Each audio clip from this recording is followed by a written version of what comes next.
देखो, अभी हम लोग एसएचएम पे जितना कॉन्सेप्ट पढ़ चुके हैं उसी पे बेस होके सिर्फ क्वेश्चन करना सीखेंगे कि ये प्रॉब्लम कैसे होता है, ये प्रॉब्लम कैसे होता है, कौन से कॉन्सेप्ट किस प्रॉब्लम में लगते हैं। हमें यही सीखना है। ये तो आज का लेक्चर है।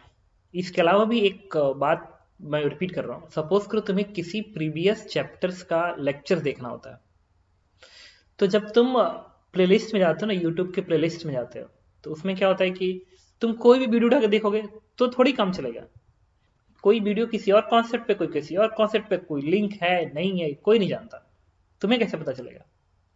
तुम यूट्यूब के प्लेलिस्ट में जब तुम जाते हो तो तुम उसी वीडियो को देखने की कोशिश करो जो लेक्चर वाइज है।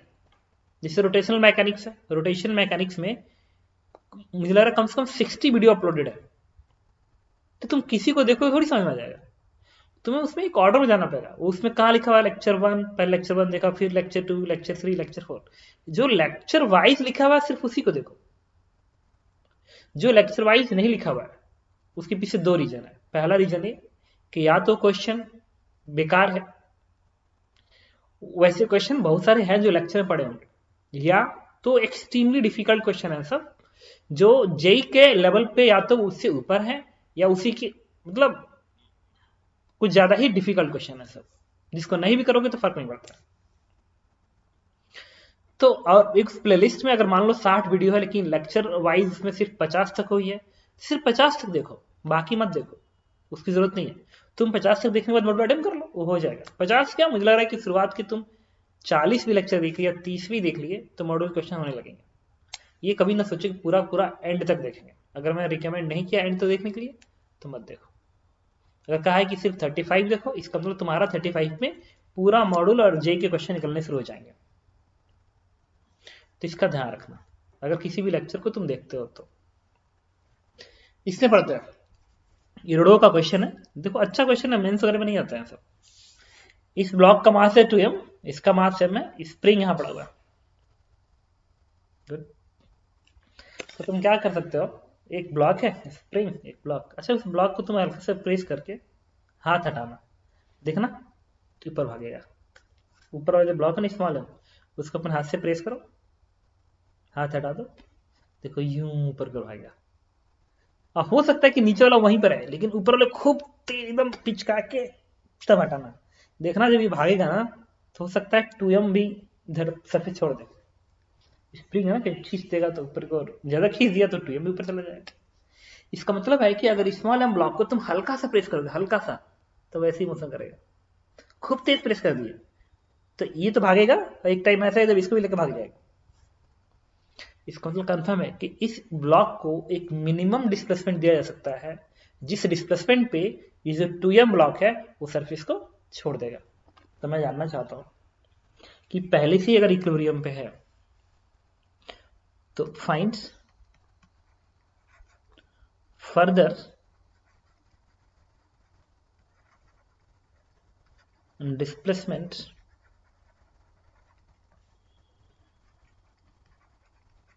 given to small m so that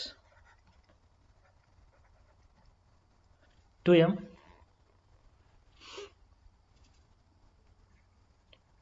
can leave ground।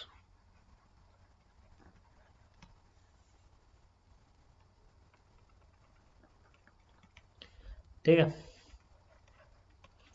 Further कितना, फर्दर फाइंड फर्दर डिस्प्लेसमेंट, मतलब मिनिमम डिस्प्लेसमेंट पूछ रहा हूं,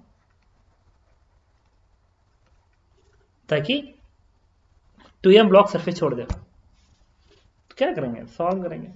सॉल्व करते हैं। तो ठंडी का मौसम है, पता है ना, पढ़ने का मन करता है ना पढ़ाने का मन करता है। 2m को सरफेस छोड़ना है। अच्छा, तो 2m सरफेस कब छोड़ेगा, condition now, condition to leave surface. अच्छा परेशान होता ना, सब अच्छे क्वेश्चन है सब, थोड़ा कम भी समझ में आ सकता है। 2m की जो एबीडी बनाओगे ना, 2m की एबीडी, तो 2m ब्लॉक सरफेस कब छोड़ेगा, जब स्प्रिंग का फोर्स जो आएगा, स्प्रिंग फोर्स kx इसके वेट से ज्यादा हो जाए। जब kx की वैल्यू 2mg से ज्यादा हो जाएगा ना, तब 2m सरफेस छोड़ेगा। नहीं, तुम्हारे गले में मैं रस्सी बांध के रस्सी को खींचो तो तुम सरफेस कब छोड़ोगे?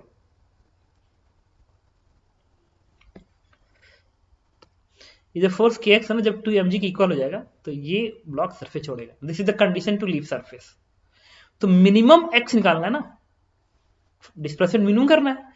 तो मिनिमम केस में क्या होना चाहिए? मिनिमम के केस में जो kx होना चाहिए ना, इस 2mg के बराबर होना चाहिए। तो condition to leave surface kx को 2mg इक्वल कर दिया। क्वेश्चन नंबर 1 कितना पता है क्या? ये स्प्रिंग इस ब्लॉक को ऊपर खींच रहा है, ऊपर खींच रहा है। ये स्प्रिंग इस ब्लॉक को ऊपर कब खींचेगा? जब स्प्रिंग इलोंगेटेड हो रहेगा। स्प्रिंग को इलोंगेट करोगे तब तो खींचेगा इसको। अब इसको कंप्रेस करोगे तब थोड़ी इसको खींचेगा। स्प्रिंग इलोंगेटेड हो रही है तब ये ब्लॉक सरफेस होगा। ठीक है, गुड। मतलब दिमाग में क्या गया? इलोंगेशन। स्प्रिंग को इलोंगेटेड रहना पड़ेगा। इस ब्लॉक का मोशन ऐसा होना चाहिए कि ये स्प्रिंग इलोंगेटेड हो। अब हमें क्या करना पड़ेगा? इस एम ब्लॉक के मोशन को ऑब्जर्व करना पड़ेगा। तो चलो ऑब्जर्व करते हैं, हिम्मत रखे रहना। स्प्रिंग और observation, good. Spring and observation. ये स्मॉल एम का मास है, पता है बेटा? ये मीन पोजीशन है। This one is the mean position. Mean position वो होता है जहां पे नेट फोर्स क्या हो? 0 हो। ये मीन पोजीशन है।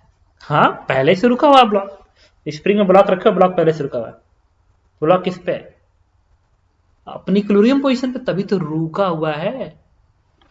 गुड, शुरू में तो रुका ही हुआ है। ये मीन पोजीशन है। अच्छा, गुड। तो मीन पोजीशन कहाँ होता है? जो नेचुरल लेंथ होता है ना, उसके नीचे होगा मीन पोजीशन। क्यों नीचे होगा? क्योंकि इस ब्लॉक के mg को कौन बैलेंस कर रहा होगा? इस स्प्रिंग का फोर्स जो ऊपर को लग रहा होगा। ओके, तो मीन पोजीशन पे ये डिस्प्लेसमेंट कितना है ये निकाल लिया जाए। ये मान लो x नॉट के बराबर है, डिस्प्लेसमेंट x नॉट के बराबर मीन पोजीशन पे। तो जब इस ब्लॉक की वीडियो बनाओगे तो स्प्रिंग फोर्स ऊपर दिखाओगे कितना? के एक्स नॉट का। अच्छा, यहाँ पे स्प्रिंग कंप्रेस्ड है, यहाँ पे नहीं। यहाँ पे स्प्रिंग अभी कंप्रेस्ड है। इसलिए कंप्रेस्ड है क्योंकि इस ब्लॉक अगर शुरू में रुका हुआ है तो क्यों रुका हुआ है? mg नीचे, स्प्रिंग फोर्स ऊपर है। तो K X naught is balance by mg। तो K X naught is equal to mg। ठीक है, दिस इज इक्वेशन नंबर क्या? कुछ नहीं, एक्स नॉट आ गया mg अपान के। देखा? Okay, good. अब कह रहा है कि फर्दर कितना डिस्प्लेसमेंट दे। तो ये जो ब्लॉक है, ये जो ब्लॉक है, ये जो ब्लॉक है, ये 2m ब्लॉक नीचे है। तो इस ब्लॉक को तुम नीचे और प्रेस करना ना, और नीचे को प्रेस करना। फर्दर, फर्दर मतलब इंग्लिश में समझते ही होंगे तो फर्दर का मतलब क्या होता है? आगे कितना डिस्प्लेसमेंट दे। गुड, तुमने कहा अच्छा चलो लाइफ में कोई काम नहीं है तो यही काम कर लेते हैं। तुमने फर्दर x1 का डिस्प्लेसमेंट दे दिया, x1 का डिस्प्लेसमेंट दे दिया।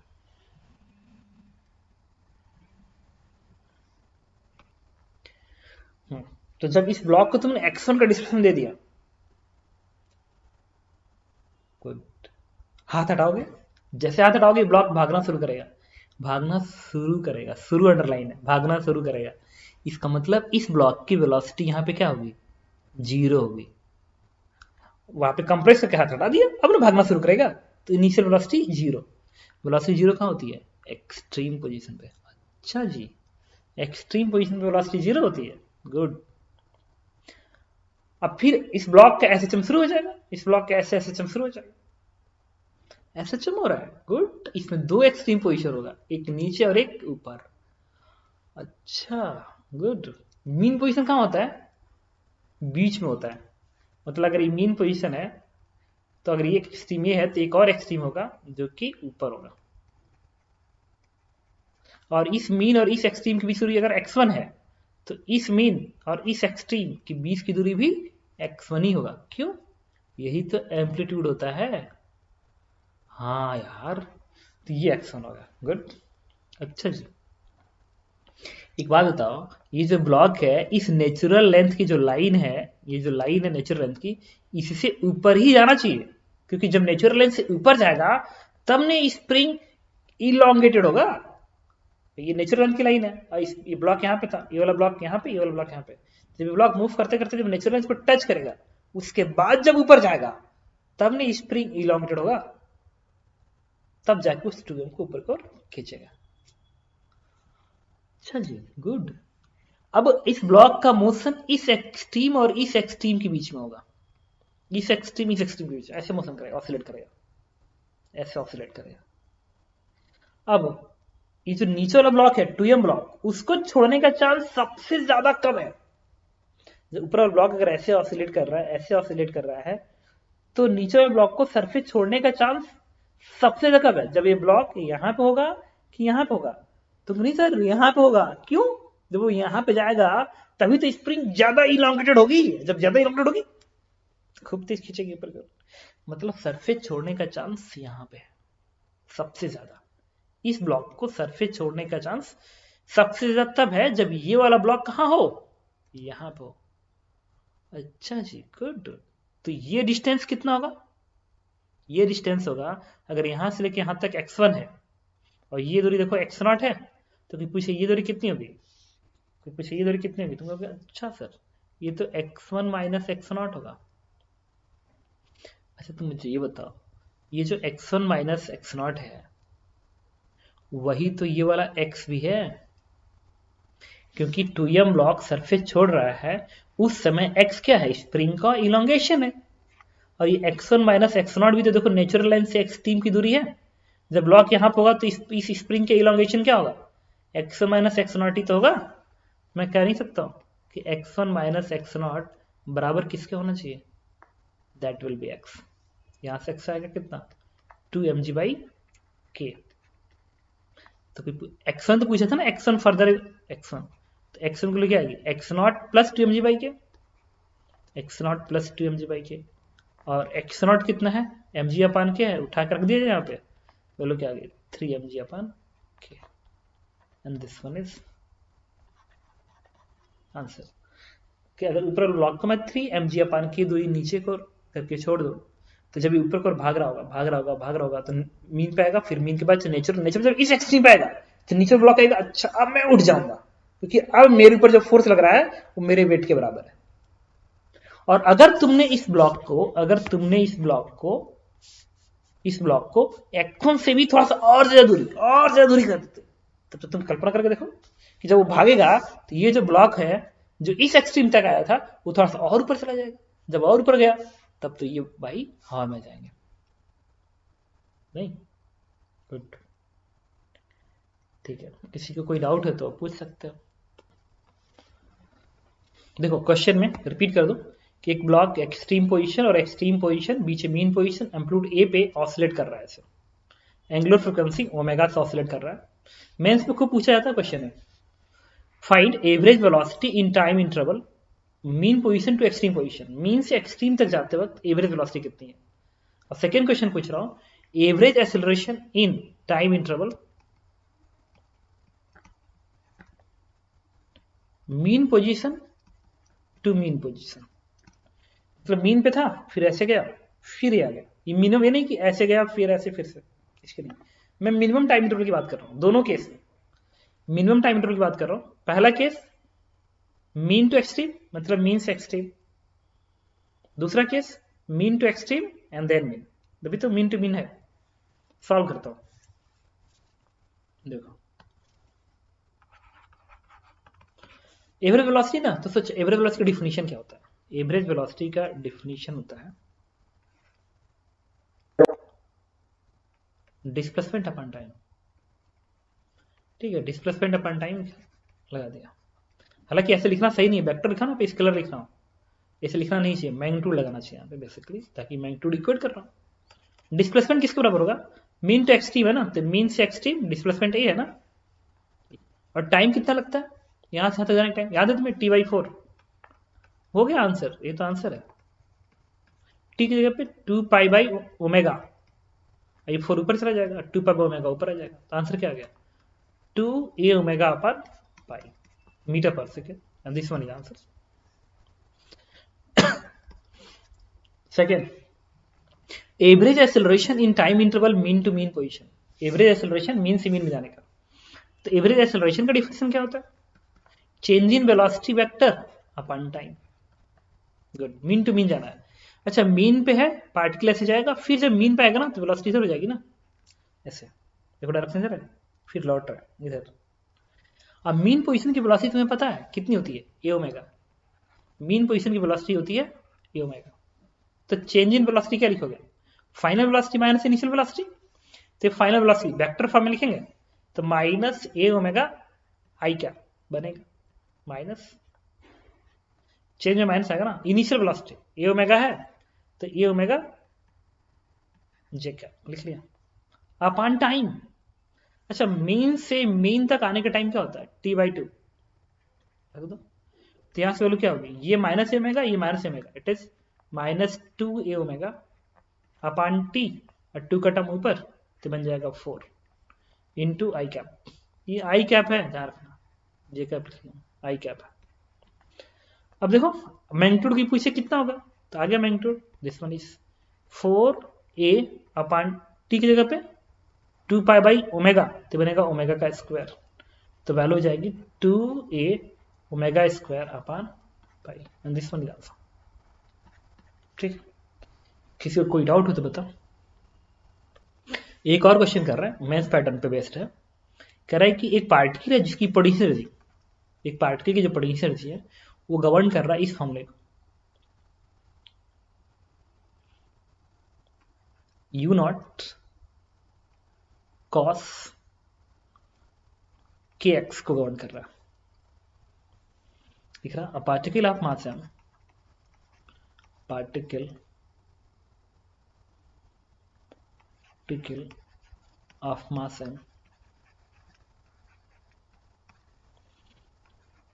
oscillates with potential energy u, finds time period of small oscillation, small oscillation का टाइम पीरियड बताइए। तो ये ऑसिलेट कर रहा है और स्ट्रेट लाइन मोशन है, कॉस का मत समझना कि कॉस का ग्राफ ऐसा होता है तो कर्व मोशन, क्यों कर्व मोशन है? सिर्फ एक्स का वेरिएशन है, तो पार्टिकल एक्स में ऐसे भाग रहा होगा ना, पोटेंशियल वेरी कर रही होगी भाई, पोटेंशियल का फंक्शन ना कॉस का फंक्शन है, बट एक्स पे डिपेंड कर रहा है, सिर्फ एक्स में, मतलब पार्टिकल में सिर्फ एक्स बदल रहा होगा, इसका मतलब पार्टिकल एक्स के डायरेक्शन मोशन कर रहा है, तभी तो बस एक्स बदल रहा है। अगर ऐसे भागता तो एक्स वाई दोनों नहीं बदलता, तो यू दोनों में नहीं आता, तो पार्टिकल का मोशन सिर्फ एक्स में रहा है ऐसे। और जब कोऑर्डिनेट चेंज हो रहा है तो पोटेंशियल चेंज हो रही है। क्या गुड, पता करते हैं, ऑसिलेट कर रहा है। जब भी ऑसिलेट दिमाग में आता है ना, पूछता है टाइम पीरियड, तो चैप्टर तो एक ही है एसएचएम, तो पूछता है कि एसएचएम बताइए, एसएचएम का टाइम पीरियड बताइए। गुड, एसएचएम का टाइम पीरियड कैसे निकालते हो? एक्सेलरेशन निकालेंगे एक्स के टर्म में, फिर कंपेयर कराएंगे, आगे आंसर। अच्छा जी, एक्सेलरेशन किससे आएगा? जब पोटेंशियल एनर्जी को डिफरेंशिएट करोगे। पोटेंशियल एनर्जी का फंक्शन फोर्स क्या होता है? Minus del u by del x,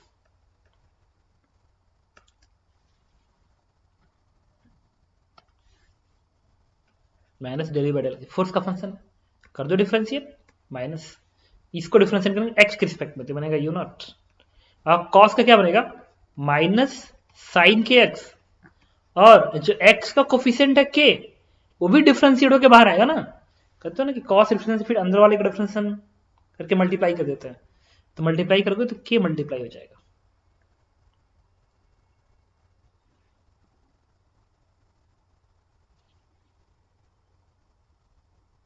अच्छा, इस क्वेश्चन में एक चेंज है, माइनस साइन ऐसे है, यहाँ पे माइनस ऑलरेडी लगा हुआ है।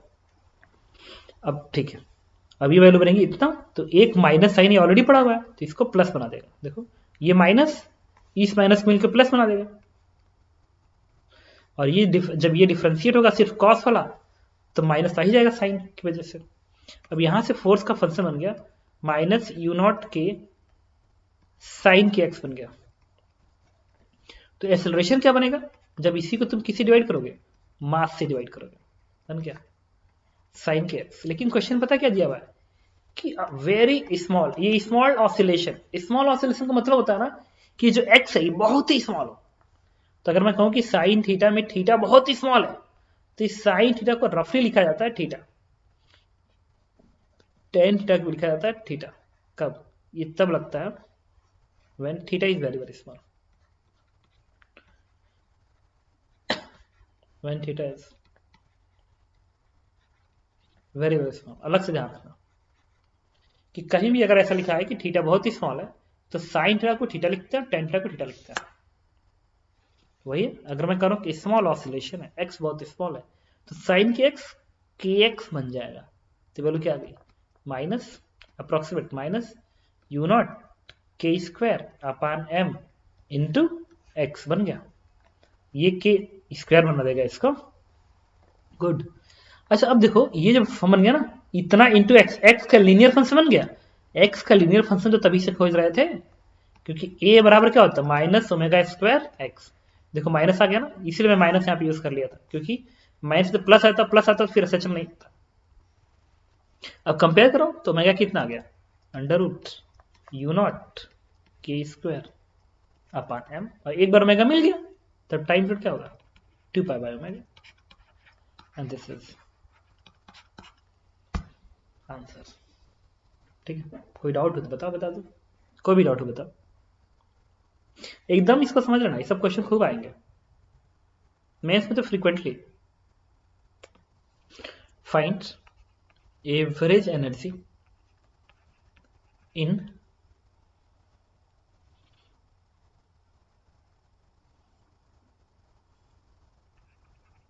motion from mean position to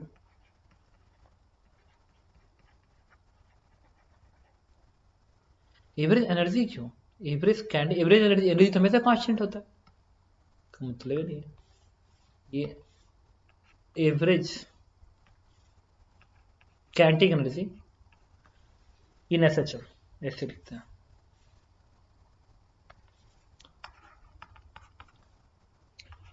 find average kinetic energy and potential energy in SHL of particle mass m का है, एंगुलर वेलोसिटी ओमेगा है, एंड एम्पलीट्यूड a के बराबर है। मतलब इनके टर्म में बताना है, m ओमेगा a के टर्म में बताना है क्या एवरेज कैंटिक कितनी होगी, एवरेज पोटेंशियल कितनी होगी। ठीक है, किसी भी इंटरवल में बात करनी है, किसी भी इंटरवल में। क्यों? डिफॉल्ट केस का मतलब होता है in one time period. Default case का मतलब होता है इन वन टाइम पीरियड। बताते हैं तुमको, कैंडिडेट की बात करते हैं, एवरेज कैंडिडेट। गुड। तो कैंडिडेट फॉर्मूला क्या होता है, याद है तुमको? हाफ एम बी स्क्वायर होता है। अच्छा यही होता है, गुड। अच्छा जी, एसएचएम में डिस्प्लेसमेंट की इक्वेशन क्या होता है? डिस्प्लेसमेंट का एक्स बराबर ये साइन ओमेगा टी। लिख लिया एक सिंपल इक्वेशन। तो वेलोसिटी क्या होगा? डिफरेंशिएट करके आएगा, बनेगा a omega cos omega t.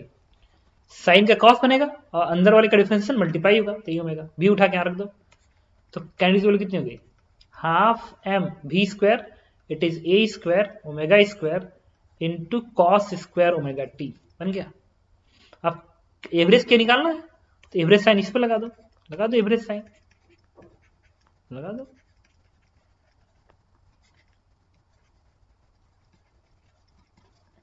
अब कॉस स्क्वायर ओमेगा टी का एवरेज वैल्यू याद करो, मैथमेटिकल टूल में बताया था ना कि साइन स्क्वायर थीटा या कॉस स्क्वायर थीटा की एवरेज वैल्यू देगा कितनी होती है? साइन स्क्वायर थीटा और कॉस थीटा की एवरेज वैल्यू बताओ। हेलो, अब देखो, अब ना इसकी एवरेज वैल्यू ये अलग से तुम्हें याद रखना पड़ेगा, मैथमेटिकल टूल में आता है, फिजिक्स में आता है। Sign square theta cos square theta की एवरेज वैल्यू 1/2 होती है। अपने टाइम पीरियड में साइन थीटा कॉस थीटा की एवरेज वैल्यू 0 होती है। ये आपको ध्यान रखना होगा।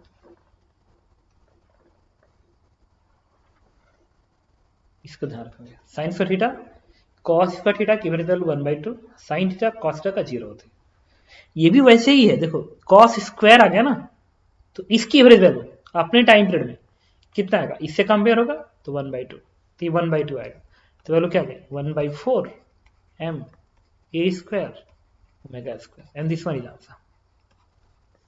आगे क्या की एवरेज वैल्यू, वैसे ही फिर पूछे पोटेंशियल की बताइए, तो पोटेंशियल का फॉर्मूला क्या होता है, ये होता है हाफ के इंटू एक्स स्क्वायर। तो यू बराबर क्या लिखेंगे, हाफ के, और एक्स की जगह पे क्या लिखोगे ये ना, तो क्या बनेगा a square and sine square omega t. अब यू का कोई पूछे एवरेज बताइए, तो हाफ के ए स्क्वायर बनेगा, और साइन स्क्वायर ओमेगा टी का एवरेज अगेन स्क्वायर बन गया, तो 1/2। तो वैल्यू क्या आ गई 1/4 के स्क्वायर। लेकिन हमें आंसर तो एम ओमेगा ए के टर्म में देना है, तो आपको पता है कि ओमेगा वैल्यू क्या होती है, अंडर रूट के अपान एम होती है। इसी से के की वैल्यू क्या आएगी, स्क्वायरिंग कर दो तो बनेगा एम ओमेगा स्क्वायर, के बराबर एम ओमेगा स्क्वायर, के क्या लिख दो एम ओमेगा स्क्वायर, तो एम ओमेगा स्क्वायर इंटू ए स्क्वायर आ गया आंसर। तो तुम देख सकते हो कि दोनों वैल्यू बराबर है, कि काइनेटिक एनर्जी और पोटेंशियल एनर्जी की एवरेज वैल्यू इक्वल आती है, एंड ये इतना होती है। और टोटल एनर्जी कितनी होती है, इसको जोड़ दो आ गया 1/2 एम ओमेगा, और यही वैल्यू आएगी हाफ के स्क्वायर बराबर आ जाएगी। ठीक है, इसमें कोई डाउट हो तो बताओ, बताता हूँ। तो हम लोग जेई एडवांस के क्वेश्चन डिस्कस करने जा रहे हैं। ये ऐसा है, एक प्लेटफॉर्म है और ये तुम्हारा इस प्लेटफॉर्म पे एक ब्लॉक है,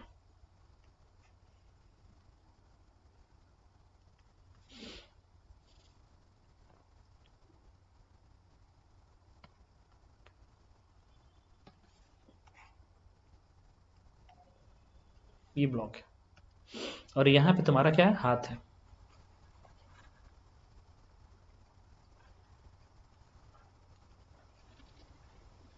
one two three four five six finger hand. तो ये प्लेटफॉर्म को पकड़ा ऊपर ब्लॉक है। तो देखो ये प्लेटफॉर्म है और इस पे मैंने क्या किया, ब्लॉक है रख दिया। देखो मैं ऑसिलेशन करा रहा हूं, देखो तो जब ऐसा ऑसिलेट करा रहा हूं ना, तो ये ब्लॉक इसी के ऊपर है। अब मैंने क्या किया ना, खूब जल्दी जल्दी ऑसिलेट कराया, देख रहे हो छूट गया था, एक बार ऐसा आया था। जब मैं धीरे धीरे ऑसिलेट करा रहा हूं, और कम दूरी पे ऑसिलेट करो, कम दूरी पे मतलब इसके बीच में से धीरे धीरे ऑसिलेट करा, देखो उसी पे है, देख गधे उसी पे है, देखो। अब मैंने ज्यादा दूरी पे, जब ज्यादा पे ऑसिलेट करा देखो छूट गया था, देखना कम दूरी पे ऑसिलेट करा, यही ज्यादा दूरी पे, देख रहे बार जब ठक ठक की आवाज आ रही नहीं, उतना बारी जब इसे छूट जा रहा है, कम दूरी पर ऑसिलेट करा, कम दूरी पे, ठीक है ज्यादा दूरी पे, वही देख रहा मेरे हाथ से ये लग रहा है कि छूट जा रहा है, ये जल्दी जल्दी ऑसिलेट करा।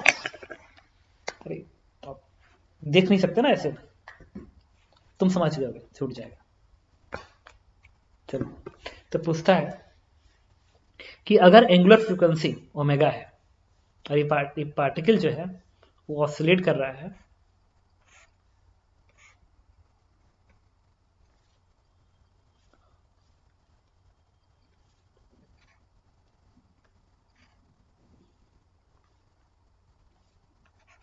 एम्पलीट्यूड ए पे ऑसिलेट कर रहा है, ये मीन पोजीशन है, extreme angular frequency omega, omega fix है, ओमेगा फिक्स है, तो फिर इस सरफेस को छोड़ना ए डिपेंड करेगा, जितना अगर ओमेगा कांस्टेंट है, अगर ए कम ए तब नहीं गिरेगा, लेकिन अगर ये ज्यादा है तो सरफेस छोड़ देगा, उसी टाइम पीरियड में घूमे। ओमेगा फिक्स है मतलब टाइम पीरियड फिक्स है, टाइम पीरियड फिक्स है, टाइम पीरियड फिक्स है, तो ऐसे ऑसिलेट कर रहा है। अगर कम ये रहेगा, कम रहेगा एम्पलीट्यूड, तो देखो ठीक है, लेकिन उतने ही टाइम में घूमना और ज्यादा एम्पलीट्यूड घूम रहा है, ज्यादा एम्पलीट्यूड पे, तब सही में छोड़ देगा। तुम सोच के देखो, देखो छोड़ दिया, उतने ही टाइम पीरियड में ज्यादा से घूमोगे छोड़ देगा। तो फिर वही मुझे पता करना है कि ए की मिनिमम वैल्यू कितनी हो ताकि ये ब्लॉक सरफेस छोड़ दे। फाइंड मिनिमम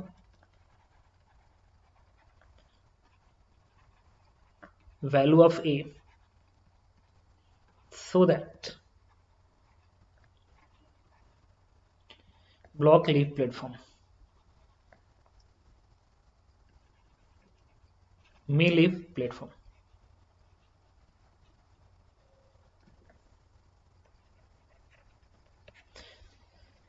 प्लेटफॉर्म को छोड़ सके, ठीक है, गुड। अच्छा, सरफेस छोड़ना है, तो ये ब्लॉक सरफेस कब छोड़ेगा? जब नॉर्मल रिएक्शन जीरो होगा, जब नॉर्मल रिएक्शन जीरो होगा। हाँ यार, जब n जीरो होता है तभी तो सरफेस छूटता है, पढ़े थे हम लोग बचपन में कि when n become zero this is the condition to leave a surface. n zero कब होगा? हाँ, n कब जीरो होता है? जब फ्री फॉल होता है, याद करो, फ्री फॉलिंग में वेटलेसनेस महसूस होता है। हाँ यार, फ्री फॉल कब होगा? जब एक्सेलरेशन g के बराबर होगा। किधर होगा? डाउनवर्ड की upward? Downward. Free fall downward आता है आदमी यार। इसका मतलब जब इस ब्लॉक का एक्सेलरेशन नीचे की ओर g के बराबर होगा तो ब्लॉक इस प्लेटफॉर्म को छोड़ेगा। अब क्वेश्चन आ गया, अगर इसको और वेरीफाई कर रहे हो तो कर भी लो। देखो, ब्लॉक की वीडियो बना, mg नीचे दिखाओगे और n ही को तो जीरो करना है ना। सरफेस छोड़ने की कंडीशन क्या है? Condition to leave surface, condition to leave surface, condition to leave surface क्या होगा? जब n की वैल्यू जीरो होगी। तो n जीरो कर दिया तो mg आ गया। तो इस ब्लॉक की वीडियो में अगर mg और एक्सेलरेशन अगर नीचे को है, फोर्स नीचे तो एक्सेलरेशन क्या ऊपर आएगा? वो भी नीचे आएगा। तो mg बराबर क्या लिखोगे? ma, then what is a की वैल्यू क्या आ गई? g, और किधर? नीचे। यानी जब इस ब्लॉक का एक्सेलरेशन g के बराबर नीचे को होगा उस समय ये ब्लॉक सरफेस छोड़ेगा। गुड। अब मेरा दिमाग काम कर रहा है कि एक्सेलरेशन नीचे को चाहिए, तो ये किस रीजन में होगा? ये इस मीन और इस एक्सट्रीम के बीच में होगा कि इस मीन और इस एक्सट्रीम के बीच में होगा? तुम कहोगे सर इस मीन और इस एक्सट्रीम के बीच में होगा। क्यों? Acceleration is always directed toward mean position. तो इस रीजन में एक्सेलरेशन नीचे को होगा कि मीन इधर है, और इस रीजन में एक्सेलरेशन ऊपर को होगा। तो ब्लॉक इस रीजन में नहीं छोड़ेगा इस प्लेटफॉर्म को, वो किधर छोड़ेगा? इस रीजन में छोड़ेगा। क्यों? एक्सेलरेशन नीचे को भी होना चाहिए, किसके बराबर? जी के बराबर। अच्छा जी, गुड गुड। चलिए, जब एक्सेलरेशन जी के बराबर आएगा ब्लॉक सरफेस छोड़ देगा। अच्छा, गुड। अच्छा, एक्सेलरेशन की वैल्यू क्या होती है एसएचएम में? Minus omega square x. तो मैग्नीट्यूड निकालोगे तो माइनस हटा दोगे ना, we are talking about magnitude. Magnitude हटा दो, एक्सेलरेशन की value omega square x. Okay, ठीक है। एक्सेलरेशन की वैल्यू ओमेगा स्क्वायर एक्स होती है और एक्स वेरिएबल है, पार्टिकल का पोजीशन है मीन से। एक्स जितना ज्यादा होगा ए की वैल्यू उतनी ही ज्यादा आएगी। तो इस एक्सेलरेशन की मैक्सिमम वैल्यू कहां मिलेगी? एक्सट्रीम पे, क्योंकि हमको पता है कि एक्सट्रीम पे एक्सेलरेशन मैक्सिमम होता है। तो मैक्सिमम एक्सेलरेशन कहां मिलेगा? दैट इज ओमेगा स्क्वायर, और एक्सट्रीम पे मिलेगा। अच्छा, एम्पलीट्यूड जितना कम होगा मैक्सिमम एक्सेलरेशन उतना ही कम होगा। अगर इस मैक्सिमम एक्सेलरेशन की वैल्यू जी के बराबर हो जाती, एक बात कर रहा हूं, अगर इसकी वैल्यू इस जी के बराबर हो जाए, सुनते रहना भाई, ओमेगा स्क्वायर ए की वैल्यू अगर जी के बराबर हो जाए, इसका मतलब क्या है कि एम्पलीट्यूड किसके बराबर आ गया? जी अपान ओमेगा स्क्वायर आ गया। मतलब अगर इस प्लेटफॉर्म का amplitude a g by omega square हो जाएगा, तब ये ब्लॉक इस सरफेस छोड़ेगा। और कहां छोड़ेगा? एक्सट्रीम पे, क्योंकि ये एक्सेलरेशन एक्सट्रीम का है ना। सुनते रहना पूरी बात, ये मीन पोजीशन है और ये प्लेटफॉर्म ऐसा ऑसिलेट कर रहा है ऐसे। जब इस एक्सट्रीम पे जाएगा तो इसका एक्सेलरेशन सबसे ज्यादा होगा किधर? नीचे की ओर। इसमें क्या करेंगे? आ जाओ नीचे, आ जाओ नीचे। तो इसका एक्सेलरेशन सबसे होगा यहाँ पे, और कितना होगा? ओमेगा स्क्वायर ए, और यही वैल्यू जी के बराबर कर दिया। मतलब ये जो ब्लॉक इससे पड़ा है ना, ये जो ब्लॉक इससे पड़ा है, इससे पड़ा हुआ है, अगर ऑसिलेशन ऐसे हो रहा है तो यहाँ पे सरफेस छोड़ने का चांसेस इसका सबसे ज्यादा होगा इस एम्पलीट्यूड के केस में। अगर ये एम्पलीट्यूड है तो यहां सरफेस छोड़ेगा, और अगर इससे कम है तो कभी नहीं छोड़ेगा। देख लो कैसे, सुनना भी 2 मिनट के लिए। अगर कोई कहे कि एम्पलीट्यूड की वैल्यू सपोज करो इससे कम है, जी अपान ओमेगा स्क्वायर से कम है, इसका मतलब ये हो गया कि ये जो x है अगर इससे कम है तो एक्सेलरेशन हमेशा किससे कम आएगा, g से कम आएगा। देखना भाई, अगर x की वैल्यू इससे कम है, अगर a की वैल्यू एम्पलीट्यूड की वैल्यू मान लो इससे कम है, तो a मैक्स हमेशा किससे कम आएगा, g से कम आएगा। रखो ना, यहाँ पे भी समझ में आएगा, a मैक्स बराबर omega square g upon omega square, omega cut गया और लेस लगेगा ना क्योंकि लेस देन साइन है, तो a मैक्स की वैल्यू g से कम आएगी। जब मैक्सिमम एक्सेलरेशन का मैग्नीट्यूड g से कम है तो बाकी सारे एक्सेलरेशन g से कम आएंगे। अगर यहां का एक्सेलरेशन g से कम है तो फिर इधर का तो हर पॉइंट का एक्सेलरेशन g से कम आएगा। जब g से कम आएगा तो सरफेस क्यों छोड़ेगा, सरफेस छोड़ने कंडीशन है कि g के बराबर आना चाहिए। इसका मतलब कि इस पार्टिकल को अगर सरफेस छोड़वाना है, इस पार्टिकल को अगर सरफेस छोड़वाना है तो एक्सट्रीम पे सबसे ज्यादा चांस है कि सरफेस छोड़ दे, और अगर एक्सट्रीम पे नहीं छोड़ा तो बीच में कहीं नहीं छोड़ेगा। क्यों, क्योंकि एक्सट्रीम पे ही एक्सेलरेशन सबसे ज्यादा होता है, उसके अलावा तुम किसी भी पॉइंट पे जाओगे एक्सेलरेशन कम आएगा। तब क्यों छोड़ेगा जब एक्सट्रीम पे नहीं छोड़ा तो इसलिए मैंने क्या किया इस क्वेश्चन में, एक बार देखना फिर जे एडवांस क्वेश्चन समझ में आ रहा होगा, सही में कुछ होता है जे एडवांस। ये 2 बार आ चुका है, एक बार मैथ द कॉलम में आया था, मैथ द कॉलम में 2 पॉइंट पूछे थे, एक तो एक क्वेश्चन ये था और दूसरा हो सकता है कि मीन पोजीशन पे वेलोसिटी पूछी हो इसी के अंदर, ठीक है, या किसी और पोजीशन पे एक्सेलरेशन पूछ दिया। तो जब एक बार ये आ जाएगा तो बाकी तो फॉर्मूला पढ़े ऑलरेडी आ जाएगा, v square bar omega square bracket में स्क्वायर बार एक्स स्क्वायर। ये इंपॉर्टेंट था समझना। अब देखो मैंने क्या किया, लास्ट में समराइज करता हूँ। सबसे पहले मैंने हिम्मत के साथ क्या किया, condition to leave surface m0, तो mg नीचे, m0 और ma कर लिया, a g आ गया, g डाउनवर्ड है। मैंने कहा अच्छा हाँ यार, एक्सेलरेशन जब g के बराबर होगा ना तो सरफेस छोड़ देगा। गुड, एक्सेलरेशन का फॉर्मूला क्या होता है, ओमेगा स्क्वायर एक्स। ओके ठीक है, इस एक्सेलरेशन की मैक्सिमम वैल्यू कितनी हो सकती है, क्योंकि जब एक्सेलरेशन जी होगा तो सरफेस छोड़ेगा, तो इस पूरे मोशन में मैक्सिमम एक्सेलरेशन कितना आएगा, तो ओमेगा स्क्वायर आएगा। तो मैंने कहा कि अगर इसकी वैल्यू अगर इस जी के बराबर हो जाए तो एक की वैल्यू जी अपन ओमेगा स्क्वायर। अब मैं कहा कि अगर ये एम्पलीट्यूड होता है एसएचएम का तो वो ब्लॉक सरफेस छोड़ेगा, लेकिन कहां छोड़ेगा, इस पोजीशन पे छोड़ेगा ना, और ये पोजीशन एक्स बराबर एक कहां आता है, एक्सट्रीम पे। तो मैं समझ गया यहां से कि अगर ब्लॉक का एम्पलीट्यूड जी अपान ओमेगा स्क्वायर होता है तो पूरे ऑसिलेशन में ब्लॉक सरफेस को कहां छोड़ेगा, इस एक्सट्रीम पे छोड़ेगा। और अगर तुमने एम्पलीट्यूड इससे ज्यादा दिया, इससे भी ज्यादा कर दिया, तब तो और जल्दी छोड़ देगा। अब समझ गए भाई, यहां छोड़ना है खूब तेज अगर ऑसिलेट कराओगे तब तो जो नया वाला एक्सट्रीम होगा उसके पहले ही छोड़ देगा, क्योंकि भाई ऐसे ऑसिलेट कर रहा था तो यहां पे जी आ रहा था, तो जब ज्यादा तेज ऑसिलेट कराओगे तो यहीं पे जी अटेंड कर लेगा, तो ये प्लेटफॉर्म, ये ब्लॉक ऊपर चला जाएगा और प्लेटफॉर्म नीचे रहेगा क्योंकि प्लेटफॉर्म को तेजी से खींच रहा है, अब ब्लॉक भाग रहा ऊपर की ओर, तो सरफेस लीव कर देगा। और वहीं पे जहां इस केस में, क्यों, क्योंकि एक्सेलरेशन की वैल्यू तो यही होती है ओमेगा स्क्वायर एक्स, तो एक्स उसी पोजीशन पे छोड़ेगा ज्यादा एम्पलीट्यूड पे भी जिस पोजीशन पे इस केस में छोड़ेगा। बस फर्क ये होगा कि अगर ये केस रहेगा तो इस अपने एसएचएम के एक्सट्रीम पे छोड़ेगा, और अगर ज्यादा एम्पलीट्यूड का है, देखो इसमें गैस भरा पड़ा है और गैस भरा पड़ा है बस, ठीक है, और ये जो पिस्टन है इसका मास है m के बराबर, ठीक है। अब फ्रिक्शनलेस, ये पूरा चैम्बर है ना फ्रिक्शनलेस है, म्यू 0 के बराबर है। अब पूरा सिस्टम पहले से ही इक्विलिब्रियम पे है, और इस गैस का जो प्रेशर है P है, P0 है, और इनिशियल वॉल्यूम V0 है, initial pressure P0, volume V0 है, ठीक है। अब तुमने क्या किया कि इस पिस्टन को, अब एक सिलेंडर है और इस सिलेंडर का क्रॉस सेक्शन एरिया A के बराबर है, cross section area is A, cross section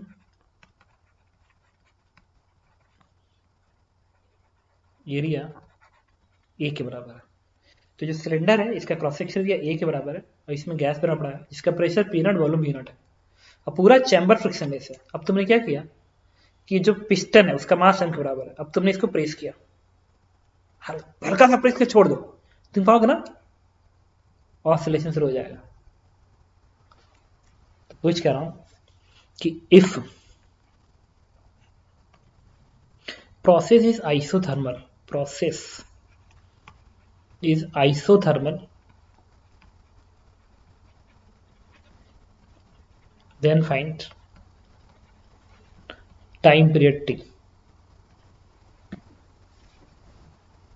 of small oscillation। Again small oscillation है, इसका मतलब समझ सकते हो क्या है, वहीं जाना पड़ेगा साइन थीटा बराबर थीटा वाला टर्म। अब इसको सॉल्व करना है।